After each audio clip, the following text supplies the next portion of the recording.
Welcome back to the Brian Crombie Radio Hour on Saga 960. I really wanted to end tonight's show with an appeal to all of us and to our leaders in government to do something extraordinary in regards to support for Ukraine. You know, yesterday we had Peter Dickinson from the Atlantic Council on, and we had, I thought, an unbelievably interesting conversation with him about an article he wrote about what Putin really wants, and that that Putin wants to recreate the Tsarist Greater Russia from Peter the Great that would go from the Baltics to the southern stands, Turkestan, Kazakhstan, Georgia, etc., including not only Ukraine but Poland, all the Baltics, maybe even Finland, etc. And it's scary. And we talked about how history sometimes often repeats itself. And we talked about how the parallels with World War II and the rise of Hitler are pretty similar. And the isolationist America that existed in the 1930s, that became almost more isolationist as the gathering war took place in 37, 38, 39, 40, etc. And FDR was forced to supply arms and goods via lend-lease rather than by direct means, because that was the only way to get it around a Republican Congress at the time and a reluctant population.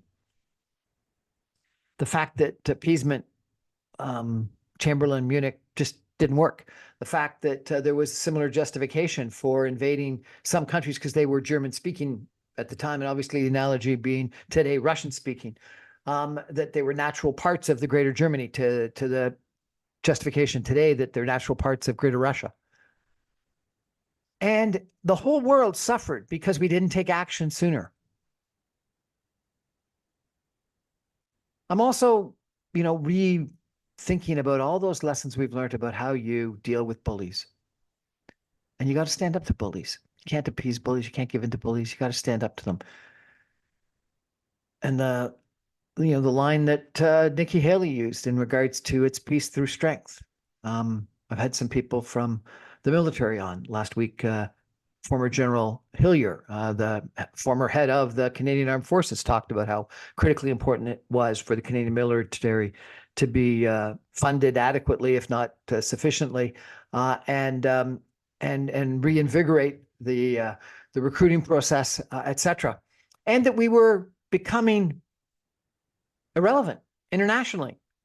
Canada was, because of our lack of funding of defense and the role that we no longer could play in peacekeeping, let alone if there was ever armed conflict. And he was very positive about the role we were playing in Latvia, but thought that that was pretty limited and that we could do far more. And I was really struck by his comment about Haiti, because I was expecting him to say, when I challenged him, that I was disappointed we didn't have the whereabouts to go into Haiti, and that the government turned down the opportunity when asked by the French and the British and the Americans and the United Nations to go into Haiti last year, and we refused. And he said, Brian, it was the right decision, because it would have been a disaster, because we just don't have the personnel, the equipment, the armaments, the wherewithal. And now we see Haiti this past weekend falling into anarchy, and the U.S. Marines potentially doing something. Putin has won a landslide victory in this election this past weekend. He's getting more, I don't know what it is, confidence that he can win because of what's happening in regards to Western support, particularly the United States and their support for arming Ukraine. Certainly he's getting more confidence from Donald Trump, the former president of the United States, who looks like he's got a good chance of, number one, becoming the Republican nominee for president, but also, more importantly, actually potentially winning the presidency, given the polls. And his comments about NATO, his comments about encouraging anyone that doesn't pay their way in NATO, that Putin can have their way with him. And his confidence, his comments that he thinks that he could end the war in a day, which is more than likely just by saying he's not going to support Ukraine anymore, and so therefore they'll have to capitulate and give Ukraine, give Russia, if not just those territories in Ukraine they already occupy, more, if not frankly, all of Ukraine. And if that's not an analogy to Munich and Chamberlain and appeasement that did not work, and we needed a Churchill to come in a couple of years later, and 5 long years of World War II to actually stop what was happening with the aggression from Germany and Hitler at the time. I don't know if there's a better lesson. So what do I think? And I think today's interview with Sean Almeida was interesting. That it shows so many people in Ukraine are fighting hard, living a life, getting on in their lives, their business careers, etc., and are supporting to their greatest extent possible what's going on at the front lines in Ukraine.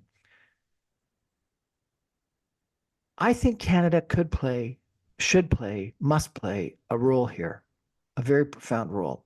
And I think we could regain our relevance. I think that President Macron from France has shown the way. And I think what it takes is a dramatic speech by the Prime Minister, the Minister of Defense, the Minister of Foreign Affairs, the Deputy Prime Minister and Minister of Finance. I think it'd be great if the NDP and the Conservatives would join in, but I doubt that will happen. But a speech that says that we are going to dramatically increase our expenditures on defense, that we are going to ramp up production of military armaments, equipment, that we are going to be dedicating a substantial amount of that to Ukraine, and that we will ensure as much as we can that it's impossible for Russia to win this war in Ukraine. And I think that's what Macron in France has done. And I think it was a resounding success. Some people criticized him where he said that, there was an option that NATO forces could be actually serve in Ukraine. And I think when you rule things out, matter of course, right away, and tell people what you're not going to do, they take advantage of you. I don't think we want to have NATO forces, Canadian forces on the ground in Ukraine. I think that the bright line test should be, as we've always said, you have to, if you attack a NATO country, that we'll attack you back. But ruling it out, I don't think is the right thing to do. And I think that the way that Putin is rattling the nuclear saber is scared the heck out of us, such that we're the 98-pound weakling, and we got to stand up. And I have talked to so many people of late that are shocked and disappointed with Donald Trump's attitude, and that so many people in the Republican Party seem to be supporting him, such that they're even calling it the Putin wing of the Republican Party. But yet they're not looking at us in Canada. We aren't pulling our weight. We aren't spending anywhere close to the 2% of GDP that supposedly we've committed to as a signatory of NATO. We are lacking in recruitment for our armed forces. We are lacking in equipment. We're lacking in arms. We're lacking in ammunition. We have certainly not ramped up anywhere close to a war footing. And we've got to look at ourselves and say, what did we do when this was all happening? What did we do between 1936 and 1939 when Hitler was rising? And could we have and should we have done something different? And I'd suggest to you today that history is looking at the Canadian Parliament and the Canadian people and saying, I think, particularly if we're arguing that Trump is saying the wrong thing, that his lack of support, that the Republican Congress, the Republican-controlled Speaker and Congress are not voting the aid package to Ukraine, and that's a travesty. We need to look at ourselves in Canada and say, but yet we're doing some of this already.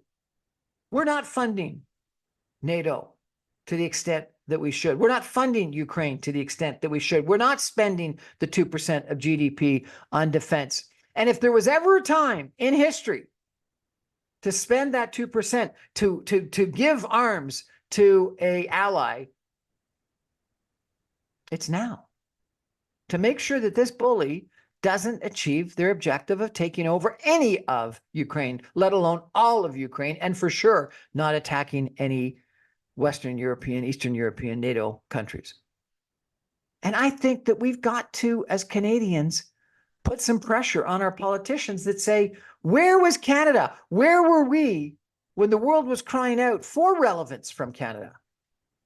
And General Hillier was right last week. We've become irrelevant in this. How can we possibly complain about the Republican Party, about the Speaker of the House, about Donald Trump and what they're not doing, and yet not do something ourselves? You know, we have, I think it's the second largest Ukrainian diaspora population. They're wonderful people. I've spent time in Ukraine. Ukraine is a wonderful country. It's a fantastic culture. It's a beautiful people. And they've been invaded by Russia. They're being overrun in eastern Ukraine by Russia. For 2 years, we've done a bit. Ukraine is making advances today. Putin is talking about recreating Greater Russia. We need, as Canadians, to stand up. And even if we're a small country, we need to set an example for what a small country on the other side of the world is willing to do for peace, for democracy, for the rule of law, for the sovereignty of nations, for the right for the Ukrainian people for self-determination. And if we're not willing to do this for Ukraine,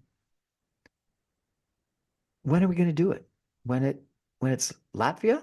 When it's Poland? When it's Germany? When it's France? When it's Great Britain? When it's Alaska? When it's the Yukon? Let's stand up now. Let's be counted now. Let's get Canada relevant. And you know what?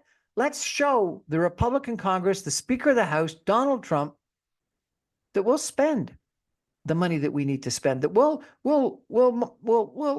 get our manufacturing of armaments where they should be, and of equipment, and of jets, and of frigates, and of submarines, and of all the stuff that the military people have been saying we need. We need to protect the Arctic. We need to protect our land. We need to have the military might that a bully respects. And we need to set that example for the United States, because they can do a lot more. But we shouldn't hang around waiting for them to do it. We should show them the example. Let's get Canada relevant again. And Ukraine is the place where we can become relevant again. But it takes money, it takes guts, it takes political courage, and it takes wanting to invest in our strength, in our military strength. I firmly believe that peace comes not through giving up, but by being strong, by standing up to bullies. Peace comes through strength. Anyway, thanks so much for letting me talk to you night after night about my views, interview fascinating people. I'm on every Monday through Friday at 6 o'clock on 960 AM. You can stream me online at saga960am.ca. All my podcasts and videos are posted on my website, briancrombie.com, after they go to air on 960 AM. And I also post them on social media, including my YouTube channel. And so please, if you get a chance, subscribe to my YouTube channel. Call your MP. Tell them, stand up for Ukraine. Good night, everybody.